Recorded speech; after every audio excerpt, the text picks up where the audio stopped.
Bonjour, aujourd'hui nous allons corriger deux exercices sur la trigonométrie. Comment calculer un angle, notamment en utilisant les formules de trigonométrie. Alors c'est l'exercice 8 de la page 145 du livre Kiwi Maths, cycle 4. Tracez un triangle PAS rectangle en A, tel que la longueur PA mesure 5 cm et la longueur SA mesure 8,3 cm. Calculez ensuite un arrondi au degré près de la mesure de l'angle PSA, c'est-à-dire de la mesure de l'angle S.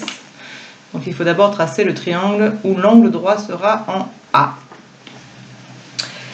Voilà le triangle tracé. Il est bien rectangle, on utilise une équerre. Il n'y a pas de difficulté là-dessus.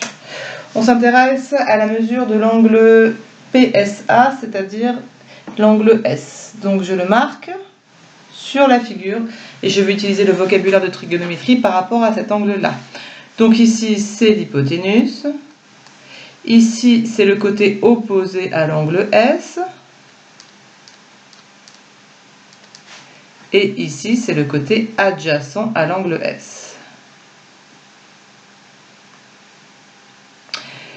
Donc, je vais utiliser la trigonométrie pour trouver cet angle. Je précise d'abord que je travaille bien dans un triangle rectangle.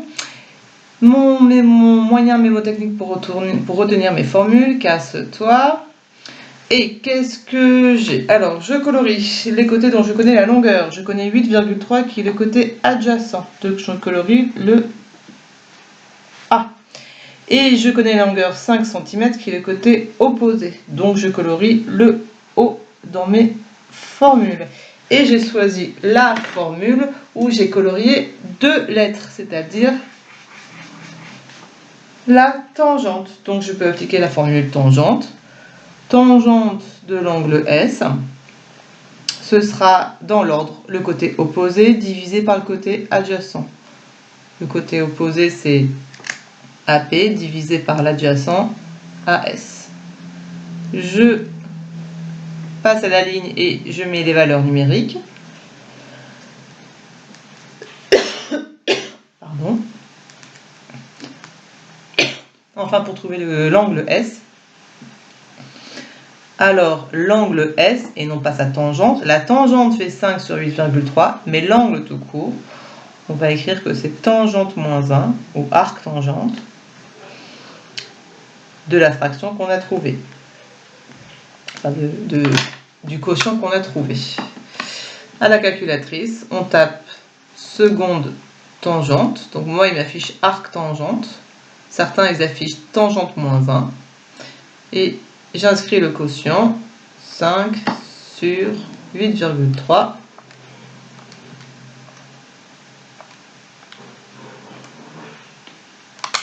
Et elle me donne un angle qui fait environ 31 degrés arrondi à l'unité. Donc l'angle S fait environ 31 degrés. Et l'exercice 8 est terminé. On va passer maintenant à l'exercice 14 de la page 145 du même livre.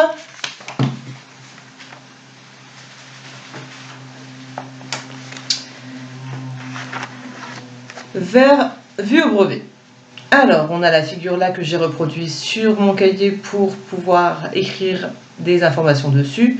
Et on me demande de justifier que AC égale 3,9 décimètres. Alors c'est écrit comme ça parce que c'est une question qui passe au brevet et que ça permet aux élèves qui n'arrivent pas à faire la première question de pouvoir peut-être faire les questions suivantes. Donc on veut calculer AC. Pour le calcul de AC, on regarde sa figure, elle est composée de deux triangles rectangles. La première chose à laquelle on devrait penser, c'est le théorème de Pythagore. Sauf qu'on n'a pas assez de mesures, ni dans ce triangle-là, ni dans ce triangle-là, pour faire le théorème de Pythagore. Donc la deuxième chose à laquelle on va penser, c'est la trigonométrie. Dans ces cas-là, il me faut un angle. Donc, on va s'intéresser au triangle ABC, qui est bien rectangle en B. Donc, on va commencer par écrire dans, on précise dans quel triangle on travaille. Ici, c'est très important puisqu'il y en a deux. Dans le triangle ABC, rectangle en B. Alors, je regarde mon petit triangle rectangle, j'ai mon angle ici, le côté opposé à l'angle C, c'est celui-là, l'hypoténuse, c'est celui-là, et le côté adjacent à mon angle, c'est celui-là. J'écris ma petite formule K, So, toi. Alors ça devrait se faire normalement ça au brouillon. Je colorie le côté que je connais. Je connais 1,95 décimètres, c'est-à-dire je connais l'adjacent. Donc on colorie l'adjacent, le A. Voilà. Et je cherche AC. AC, c'est l'hypoténuse. Donc je colorie aussi celui que je recherche, c'est-à-dire l'hypoténuse. La formule pour laquelle j'ai deux couleurs, deux lettres coloriées, c'est celle-ci. Ça veut donc dire que je vais appliquer la formule du cosinus. Et je n'ai plus qu'à rédiger. Cosinus de l'angle C, c'est le côté adjacent, BC, sur l'hypoténuse, AC. Je remplace par les données numériques. Je connais l'angle, 60 degrés. Je connais BC, 1,95. Je ne connais pas AC, je le laisse. Pour calculer une longueur, on n'oublie pas de mettre le cosinus 60 degrés sur 1 pour pouvoir appliquer les produits en croix. Il faut écrire les produits en croix, il ne faut pas juste taper à la calculatrice. Donc, AC égale, on va faire 1 fois 1,95 divisé par cosinus 60 degrés. On prend sa calculatrice. Alors, 1 fois 1,95 qui fait 1,95 divisé par cosinus 60. On ferme la parenthèse. Voilà, c'est exactement ce que j'ai écrit. Égale 39 dixièmes, soit 3,9. On a une valeur exacte en plus. 3,9. La réponse est donnée en décimètres. Dès qu'elle est trouvée, cette réponse, on l'affiche sur la figure. Donc ici, j'ai 3,9 décimètres. Je peux m'intéresser à la question B qui me demande de calculer la longueur AB. Alors, soit j'ai deux possibilités, soit je fais le théorème de Pythagore, puisque maintenant j'ai deux longueurs, donc je peux trouver la troisième en appliquant le théorème de Pythagore dans le triangle ABC, soit je peux continuer avec la trigo.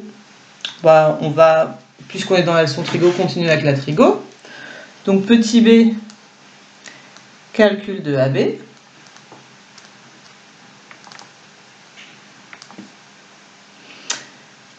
Donc à la suite, on est toujours en triangle ABC, rectangle en B.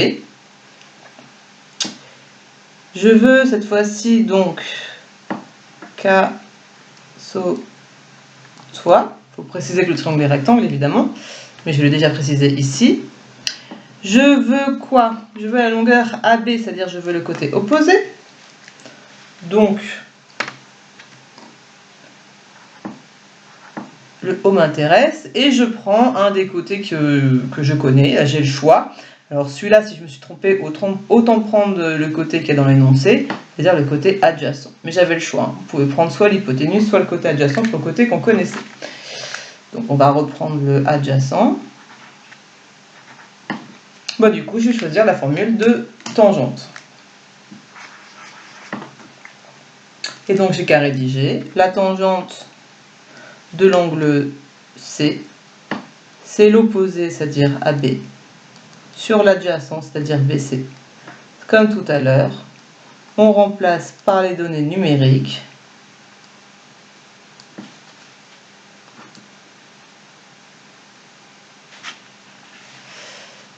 J'ai fait une faute. Je vais aller trop vite. AB, je ne connais pas, c'est celui que je cherche. Sur BC, qui fait 1,95. Pour calculer un côté, on doit faire les produits en croix, donc on met sur 1.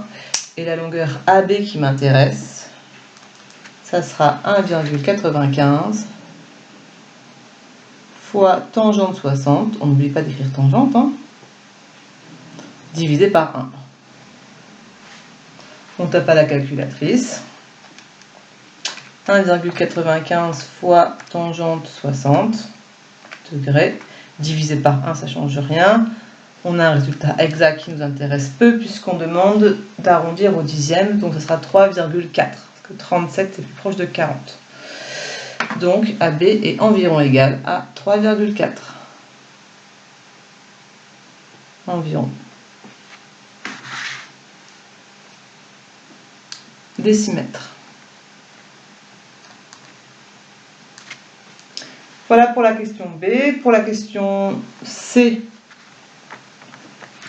on demande, donc comme j'ai trouvé 3,4, je peux l'inscrire ici, 3,4 décimètres. À la question C, on demande de calculer la longueur AD.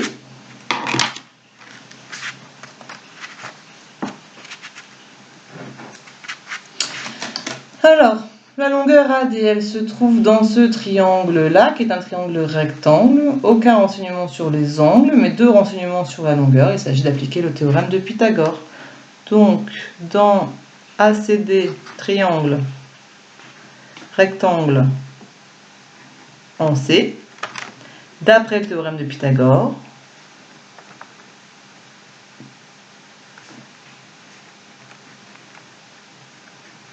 toujours bien rédigé. L'hypoténuse, donc, le carré de l'hypoténuse, le carré de AD, l'aire de ce carré sera égal à l'aire de ce carré plus l'aire de ce carré. Donc, c'est CD au carré plus AC au carré. AD au carré égale 5,2 au carré plus 3,9 au carré. AD au carré égale... Alors on tape 5,2 au carré plus 3,9 au carré égale 42,25. Et pour trouver la longueur AD, il suffit de prendre la racine carrée de 42,25.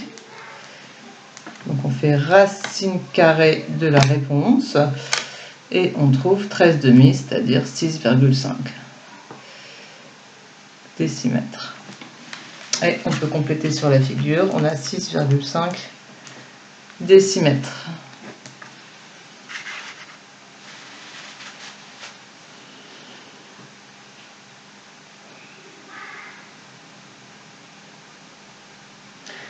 On pose ensuite la question, quelle est la valeur de la tangente de l'angle CDA? Alors, il faut déjà le repérer. L'angle CDA, c'est celui-ci.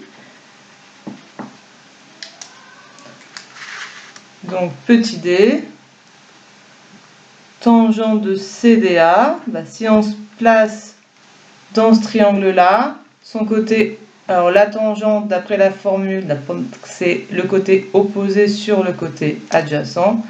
Donc, le côté opposé à cet angle-là, dans ce triangle ACD, c'est 3,9. Sur le côté adjacent, c'est celui-ci, puisque là c'est l'hypoténuse, c'est 5,2. On peut taper à la calculatrice. Hop, 3,9 sur 5,2 pour avoir une réponse fractionnaire exacte, 3/4. Donc tangente de l'angle CDA, c'est égal à 3/4. Petit e, en déduire une valeur de l'angle D. Donc, pour trouver l'angle CDA, il suffit de faire, puisque je connais sa tangente, il suffit de faire tangente moins 1 de 3/4. Donc je fais seconde tangente, donc arc tangente ou tangente moins 1 de 3/4. Et je trouve un angle à peu près égal à 37 degrés si j'arrondis. Alors, on déduire la valeur arrondie au dixième. Alors, on veut arrondir au dixième, donc ce sera 36,9, parce que 86, c'est plus proche de 90. 36,9. Donc, c'est environ égal à 36,9 degrés pour un angle CDA. Voilà.